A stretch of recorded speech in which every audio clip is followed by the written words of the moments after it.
నమస్కారం. ఇవాళ తెలంగాణ రాష్ట్రంలో అతి ముఖ్యమైనటువంటి ఒక అంశం మీద మాట్లాడడానికి మీడియా మిత్రులందరి ద్వారా తెలంగాణ ప్రజలకు ముఖ్యంగా తెలంగాణ ఆడబిడ్డల కోసం ఈ యొక్క ప్రెస్ మీట్ని ఏర్పాటు చేయడం జరిగింది.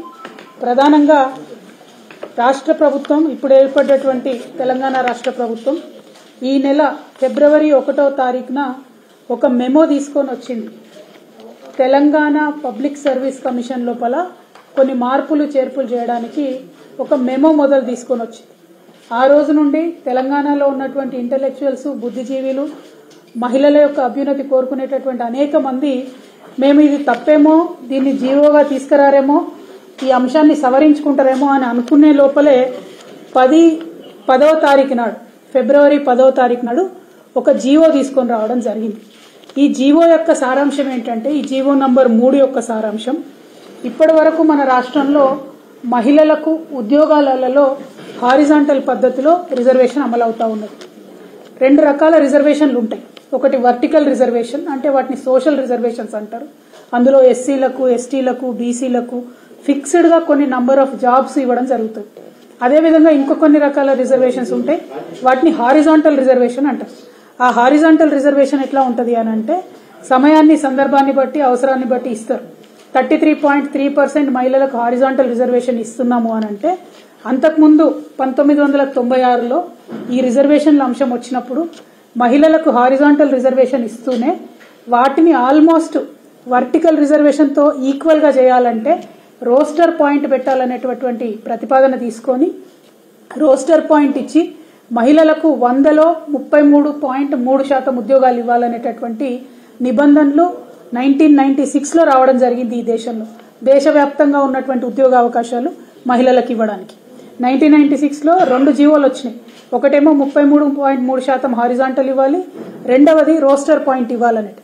దాంతో అడ్వాంటేజ్ ఏమైందంటే, 100 ఉద్యోగాలు ఇస్తే 33% ఉద్యోగాలు గ్యారంటీగా మహిళలకు వస్తూనే ఇంకా ఎక్కువ ఉద్యోగాలు వచ్చేటటువంటి ఆస్కారం ఉండింది.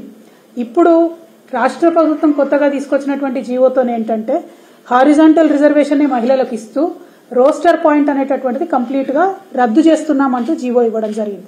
ఈ రోస్టర్ పాయింట్ రద్దు చేయడం ద్వారా ఏం జరుగుతుందంటే, మినిమం 33 ఉద్యోగాలు ప్రతి 100 ఉద్యోగాల్లో మహిళలకు ఇవ్వాలనేటటువంటి నిబంధన ఏదైతే ఉందో అది 33 రావచ్చు, 10 రావచ్చు, 15 రావచ్చు, 2 రావచ్చు. ఎటువంటి గ్యారంటీ మహిళలకు వచ్చే ఉద్యోగాల మీద ఉండదు. ఇది నేను చెప్తున్నటువంటి మాట కాదు, ఈ రాష్ట్రంలో ప్రతి ప్రధాన పత్రికలో కూడా కోడై కూస్తున్నటువంటి మాట. మరీ ముఖ్యంగా ఈ రోస్టర్ పాయింట్ మహిళలకు రద్దు చేయడం ద్వారా ప్రధానంగా ఎస్సీ, ఎస్టీ, బీసీ మహిళలకే తీవ్రంగా నష్టం జరిగేటటువంటి ఆస్కారం ఉంటుంది.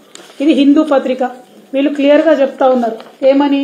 Removal of roster point criterion likely to affect women from under privilege sections. అంటే ఒక ఎస్సీ ఆడబిడ్డకు ఒక ఉద్యోగం రావాలంటే మినిమం 16 ఉద్యోగాలు ఉంటేనే ఎస్సీ ఉమెన్ కి ఒక ఉద్యోగం వచ్చేటటువంటి ఆస్కారం ఉంటుంది. అంటే జనరల్ గా డిపార్ట్మెంట్లలో మీరు చూసుకున్నప్పుడు నోటిఫికేషన్ వేసినప్పటికీ ఏం జరుగుతుంది అని అంటే, ఒక్కొక్క డిపార్ట్మెంట్ లో 5 ఉద్యోగాలు, 7 ఉద్యోగాలు, 8 ఉద్యోగాలు ఇట్లా ఉంటాయి. మొత్తం 100, 1000, 2000 అని బయట చెప్పినప్పటికీ మళ్ళా డిపార్ట్మెంట్ల వారీగా సపరేట్ కోడ్స్ ఉంటాయి. డిపార్ట్మెంట్ల వారీగా వాళ్ళ రోస్టర్ పాయింట్ ప్రకారం నియామకాలు జరుగుతూ ఉంటాయి. అట్లా చూసుకున్నప్పుడు ఒక్కొక్క డిపార్ట్మెంట్ లో అనేక రకమైనటువంటి ఇబ్బందులు మహిళలకు ఏర్పడి ఉద్యోగాలు కోల్పోయేటటువంటి ఆస్కారం ఉన్నది. ఇగో ఇది సాక్షి పేపర్, మొత్తం కొలువలు పట్టిక తారుమారైందని చెప్పి వారు ఇచ్చినటువంటి ఆర్టికల్. ఇగో ఇది ఇంకొక పేపర్, మహిళలు లేకపోతే పురుషులతో భర్తీ. అంటే రోస్టర్ తీసేయడం వల్ల ఏమవుతుందంటే, ఉమెన్ కి ఇచ్చేటటువంటి జాబులో ఇదివరకు రోస్టర్ ఉన్నప్పుడు W1 మార్కింగ్ చేసేవాళ్ళు. ఇప్పుడు ఆ మార్కింగ్ లేకుండా ఉద్యోగాల కోసం నోటిఫికేషన్లు వేస్తారు.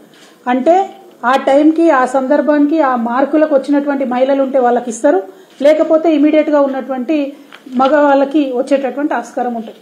అంటే ఏ స్పిరిట్ తో అయితే మనం రిజర్వేషన్ తెచ్చుకున్నామో, ఏ స్పిరిట్ తో అయితే మహిళా ఉద్యోగాల కోసం కొట్లాడినామో, మహిళా రిజర్వేషన్ల కోసం కొట్లాడినామో, ఆ స్పిరిట్ ని తుంగలో దొక్కేటటువంటి పని ఇవాళ తెలంగాణ ప్రభుత్వం చేయడం నిజంగా చాలా దారుణమైనటువంటి పరిస్థితి.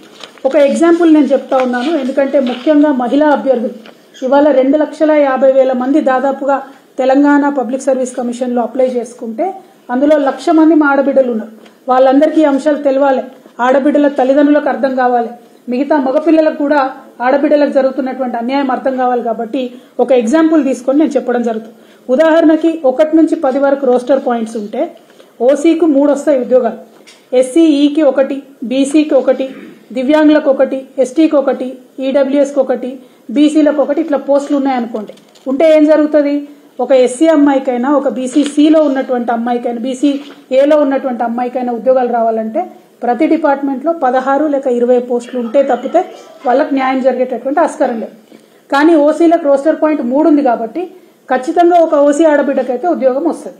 మరి తీవ్ర నష్టం ఎస్సీ ఎస్టీ బీసీలకు జరుగుతున్న విషయం తెలంగాణ ప్రభుత్వం దృష్టికి నేను తీసుకొస్తా ఉన్నాను. అదేవిధంగా ఇంకొక ఎగ్జాంపుల్, ఇప్పుడు ఆల్రెడీ 2022లో కేసీఆర్ గారు వేసినటువంటి నోటిఫికేషన్లో ఆర్టీఏ జాబులు చూసుకుందాం ఒకసారి. గ్రూప్ 1 మల్టీజోన్ 1 కింద, గ్రూప్ 2 మల్టీజోన్ కింద 2 కలిపి 41 ఉద్యోగాలు ఉన్నాయి. ఇవాళ మల్టీజోన్ 1లో 19 పోస్టులు ఉన్నాయి. 33% రిజర్వేషన్ యాజ్ గా ఇస్తే 6 ఉద్యోగాలు లేడీస్కి రావాలి. కానీ మారినటువంటి నిబంధనతో 3 ఉద్యోగాలు మాత్రమే లేడీస్కి వస్తా ఉన్నాయి. అదేవిధంగా మల్టీజోన్ 2 కింద 23 ఉద్యోగాలు ఉన్నాయి. మారినటువంటి నిబంధనలతో రోస్టర్ పాయింట్ తీసేయడంతో కేవలం 14% మాత్రమే మహిళలకు రిజర్వేషన్ వస్తా ఉంది. ఇట్లా ఒక్కొక్కటి ప్రతి డిపార్ట్మెంట్ పైన కూడా ఇది ప్రభావం పడుతుంది. అదేవిధంగా మరి మహిళల టైం లేకపోతే దానికి ఏం మెథడాలజీ ఫాలో కావాలి, దాని మీద ప్రభుత్వం ఏం చెప్తలేదు. దాంతో ఏం జరుగుతుంది, ప్రభుత్వం స్పష్టమైనటువంటి రూల్స్ ఇవ్వకపోతే ఆ సందర్భంలో అధికారులకు ఏమనిపిస్తే, ఆ డిపార్ట్మెంట్ అధికారులకు ఏమనిపిస్తే అది చేస్తారు తప్పితే మహిళా ఉద్యోగాలు అనేటటువంటి వాటికి మాత్రం భద్రత ఉండే పరిస్థితి లేదు అనేటటువంటి విషయాన్ని సుస్పష్టంగా మేము తెలియజేస్తా ఉన్నాం. ఇక్కడ ఇంకొక అంశం దయచేసి తెలంగాణ ఆడబిడ్డలందరూ గమనించాలి. ఇక్కడ రాష్ట్ర ప్రభుత్వం ఏం చెప్తుంది, ఇప్పుడు మనకు రాజస్థాన్ పబ్లిక్ సర్వీస్ కమిషన్ మీద రాజేష్ దరియా అనేటటువంటి వ్యక్తి సుప్రీంకోర్టు పోయింది కాబట్టి ఆ సుప్రీంకోర్టు ప్రకారం తెలంగాణ హైకోర్టు తీర్పు ఇచ్చింది కాబట్టి మేము మార్చినామని చెప్తారు. కానీ ఈ తీర్పు అనేటటువంటిది నవంబర్ 2022లో వచ్చింది. కేసీఆర్ గారి ప్రభుత్వం ఏం చేసింది, ఇమీడియట్ గా జనవరి 2023లో హైకోర్టుకి వెళ్లి మేము దీన్ని ఒప్పుకోము, పాత విధానంలోనే మహిళల హక్కులు కాపాడే విధంగా రిజర్వేషన్ ఇస్తామని తెలంగాణ ప్రభుత్వం ఆనాడు చెప్పింది కేసీఆర్ గారి ప్రభుత్వం. ఇప్పుడు ఈ రేవంత్ రెడ్డి గారి ప్రభుత్వం రాగానే ఆగమేఘాల మీద ఆ కేసుని హైకోర్టులో వీళ్ళు విత్డ్రా చేసుకోవడం జరిగింది. ఎప్పుడు విత్డ్రా చేసుకున్నారు, మొన్ననే ఫిబ్రవరి 6వ తారీఖు నాడు, అంటే మేమో ఫిబ్రవరి 1 నాడు ఇచ్చిండ్రు, కేసు 6వ తారీఖు విత్డ్రా చేసుకున్నారు, 10వ తారీఖు నాడు జీవో ఇచ్చింది. ఇక్కడ రేవంత్ రెడ్డి గారి ప్రభుత్వాన్ని నేను 2-3 అంశాలు స్పష్టంగా ప్రశ్నిస్తా ఉన్నాను. మరి మీరు ఇచ్చినటువంటి జీవో ఇప్పటి నుండి మీరేసే నోటిఫికేషన్లకు వర్తిస్తుందా, లేకపోతే ఇదివరకే కేసీఆర్ గారి ప్రభుత్వంలో 60,000 పైచిలకు ఉద్యోగాలకు ఆల్రెడీ నోటిఫికేషన్లు అయి ఉన్నాయి, వాటన్నిటికీ కూడా వర్తిస్తుందా? మరి ఇప్పటిదాకా ప్రిపేర్ అవుతున్నటువంటి మహిళా క్యాండిడేట్లు 2 లక్షల ఉద్యోగాలు మీరు సంవత్సరానికి ఇస్తామంటే 33% లెక్క పెట్టుకున్నా 66,000 ఉద్యోగాలు ఆడబిడ్డలకు రావాలి. మరి ఈ సంవత్సరంలో మీరు ఇచ్చినటువంటి కొత్త జీవో ప్రకారం 66,000 ఉద్యోగాలు ఆడబిడ్డలకు వస్తాయా రాదా, ఆ విషయంలో మీరు స్పష్టత ఇవ్వాల్సిందిగా నేను రేవంత్ రెడ్డి గారిని డిమాండ్ చేస్తా ఉన్నాను. అదేవిధంగా ఇవి మార్చేటప్పుడు కనీసం ఎవరితోనన్నా కన్సల్టేషన్ చేసిండ్రా చేయలేదా? మన దగ్గర చాలా మంది మేధావులు ఉన్నారు, గంటా చక్రపాణి లాంటి మేధావులు ఉన్నారు. ఆయన మొదటి పబ్లిక్ సర్వీస్ కమిషన్ చైర్మన్ గా పనిచేసినటువంటి వ్యక్తి. మరి ఆయనను సంప్రదించిండ్రా, లేకపోతే తర్వాత పనిచేసిన వాళ్ళు ఉన్నారు వాళ్ళని సంప్రదించిండ్రా, కనీసం మహిళా అభ్యర్థులతో మాట్లాడిండ్రా, మహిళల హక్కుల కోసం పోరాటం చేసే వాళ్ళతో మాట్లాడిండ్రా అన్నది నేను ఇవాళ రేవంత్ రెడ్డి గారిని ప్రశ్నిస్తా ఉన్నాను. మీరు రాజకీయాలపై పెట్టినటువంటి శ్రద్ధ రోస్టర్ పాయింట్ పైన పెట్టి ఉంటే ఇవాళ తెలంగాణ ఆడబిడ్డలకి అన్యాయం జరిగేది కాదు. రేవంత్ రెడ్డి గారికి మేము రిక్వెస్ట్ చేస్తా ఉన్నాం, ఈ జీవోను మీరు తక్షణమే తీసేయండి, ఈ జీవోను మీరు వెనక్కి తీసుకోండి. ఎందుకంటే డిపార్ట్మెంట్ వైజ్ గా చూసినప్పుడు ఒక చిన్న గ్రూప్ 4లో ఎగ్జాంపుల్ చెప్తా ఉన్నా, 35 జాబుల్లో పాత రూల్ ప్రకారం 23 మంది ఆడబిడ్డలకు ఉద్యోగాలు రావాలి. కానీ కొత్త రూల్ ప్రకారం 9 మందికి కూడా వచ్చేటటువంటి పరిస్థితి లేదు. అంటే సగానికి పైచిలకు ఆడబిడ్డలకు అన్యాయం జరుగుతున్నటువంటి ఈ జీవోను మీరు తీసుకురావడాన్ని మేము తీవ్రంగా వ్యతిరేకిస్తూ మిమ్మల్ని రిక్వెస్ట్ చేస్తా ఉన్నాం, ప్రభుత్వాన్ని డిమాండ్ చేస్తా ఉన్నాం. దాంతోపాటు సోనియా గాంధీ గారికి కూడా నేను ఒక ఉత్తరం రాస్తా ఉన్నాను. సోనియా గాంధీ గారు ఇందిరమ్మ రాజ్యం తీసుకొస్తాం, ఆడపిల్లలకు న్యాయం చేస్తామని మీరిచ్చినటువంటి గ్యారంటీ మీద ఆనాడు చనిపోతున్నటువంటి బిడ్డల చావుల మీద రాజకీయం చేసి విద్యార్థులలో ఒక భయాందోళనకరమైనటువంటి వాతావరణం క్రియేట్ చేసి మీరు కొన్ని ఓట్లు తెచ్చుకున్నటువంటి విషయాన్ని ఇవాళ తెలంగాణ ప్రజానీకానికి గుర్తు చేస్తూ సోనియా గాంధీ గారిని నేను రిక్వెస్ట్ చేస్తా ఉన్నాను, ఈ రాజస్థాన్ విషయంలో సుప్రీంకోర్టు ఇచ్చినటువంటి తీర్పు మరి దేశవ్యాప్తంగా కూడా మహిళల యొక్క హక్కులకు భంగం కలిగించే విధంగా ఉన్నది.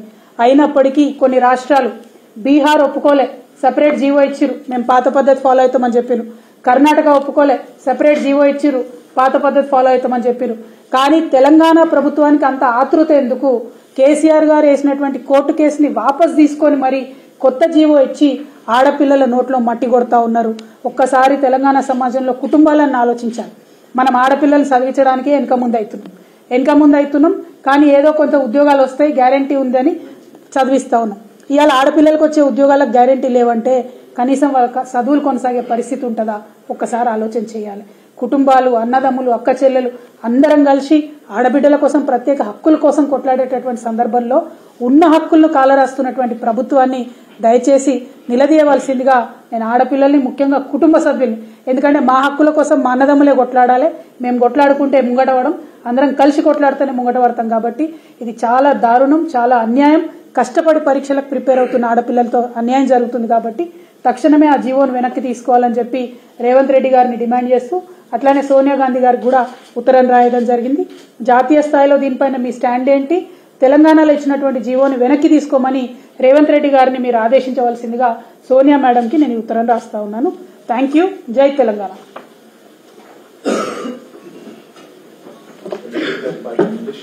Yes. We are writing to Sonia madam. You need to have a...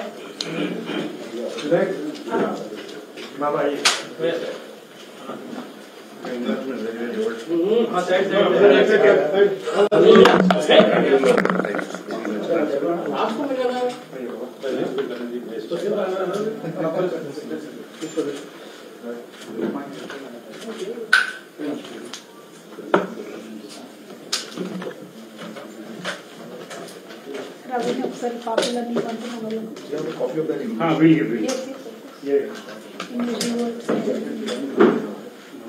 thank you brother.